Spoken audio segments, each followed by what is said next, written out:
बेटा एक धैर्यता और एक विश्वास के साथ में गोदी का कार्य का भी मुझे ज्ञात है कि गोदी वाली पुत्री अभी आई है, उनको आज से 1.25 महीने के अंतराल में सपने में गोदी भरूंगी बेटा। गोदी वाली जितनी पुत्रियां हैं उनको 1.25 महीने के अंतराल में सपने में जाऊंगी और सपने में मेरा ये स्वरूप दिख जाए और स्वरूप दिखने के बाद में मैं गोदी में फूल फेंक दूं तो समझ जाना कि नदी वाली देवी ने गोदी हरी भरी कर दी। और जैसे ही सपने में मैं आ जाऊं उसके तुरंत बाद यहाँ के नियम चालू कर देना है प्रजा। सपने में गोदी हरी भरी हो जाए उसके बाद धाम के नियम चालू करने। तुम धाम के नियम चालू ना करो और कार्य ना करो तो फिर गादी पर बेटा कोई बात आनी नहीं आनी चाहिए प्रजा। यहाँ पुत्र अनेक प्रकार के आ रहे हैं, ऐसा कोई रोग द्वेष नहीं है, ऐसे कोई घटना नहीं है उस घटना को लेकर जो पुत्र नहीं आ रहे। हर पुरुष संपूर्ण धरती पर घूमने के बाद, संपूर्ण कार्य के बाद, संपूर्ण इलाजों के बाद यहाँ से छुट्टी करा के बेटा धाम पे मेरी प्रजा जन आ रही है। अनेक रोग बाधा लेके प्रजा जन धाम पे आ रही है। इसीलिए यहाँ विश्वास दशा और मेरे द्वारा दिया हुआ वचन सवाया उस पर बेटा चलना है। चलने के बाद में कार्य धारण करना है। कार्य धारण के बाद में मैं अखंड 24 घंटों यहाँ हूँ। यहाँ लाके बेटा कभी भी पुत्र को डाल सकते हैं, ऐसा नहीं है। नहीं, अंदर का प्रवेश आग्रह हो तभी अंदर लाना है, नहीं तो दुख संकट आ जाए इसकी कोई बेटा यहाँ किसी की जिम्मेदारी नहीं है।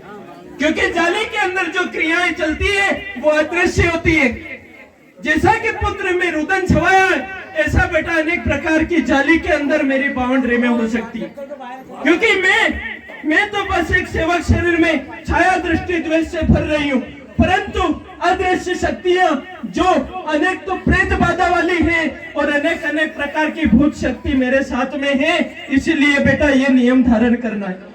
और जो भी रोग द्वेष है, जो गोदी वाली पुत्रियां हैं, जो अनेक रोग वालों हैं, उनको बेटा एक ही बाणी है, जाली से बंधन करना है। और जाली से बंधन के बाद में मेरे यहाँ से एक लीलिया धारण या एक भस्मी कार्य ले जाना है, उसे शरीर से डाल के अपने पास के समीप के शमशान क्षेत्र में डाल देना है प्रजा।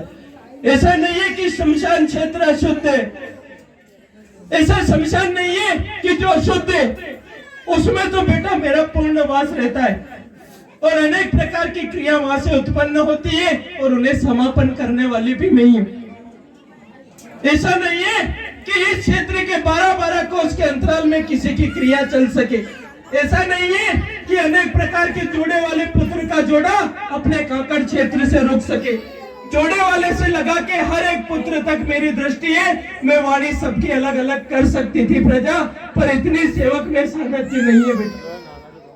सेवक का शरीर फट सकता है, सेवक के शरीर में घात आ सकती है। इसीलिए मेरी वाणी पर विशेष ध्यान रखे प्रजा, और ये वाणी ध्यान न रखे कि कार्य धारण नहीं हो। इसी वाणी को बेटा जो ध्यान में धारण करके बैठेगा उनका कार्य समापन स्वयं मैं करने जाऊंगा। और जो यहाँ से चले जाएंगे उनको साथ में भेज दूंगी मेरे यहाँ की कई की सेना। क्या बेटा मेरी वाणी समझ पा रहे हैं? क्या मैं जिस प्रकार सेवक की दया दृष्टि ले रही हूँ ऐसी मेरी प्रजा बाहर की इस वाणी की सेवक की दया दृष्टि लेने में सामर्थ्य है या नहीं? अब बेटा कार्य जो आ रहे हैं वो आ रहे हैं मान मंगत के। अगर मैंने गोदी हरी भर दी और जिसे मान कार्य करना है वो अपने हिसाब से जैसी करिए वैसी कर सकते हैं। और अगली मान कार्य बेटा बलि की जगह में अगली मान कार्य वो यहाँ जीवित अर्पण करने की कर ले बेटा।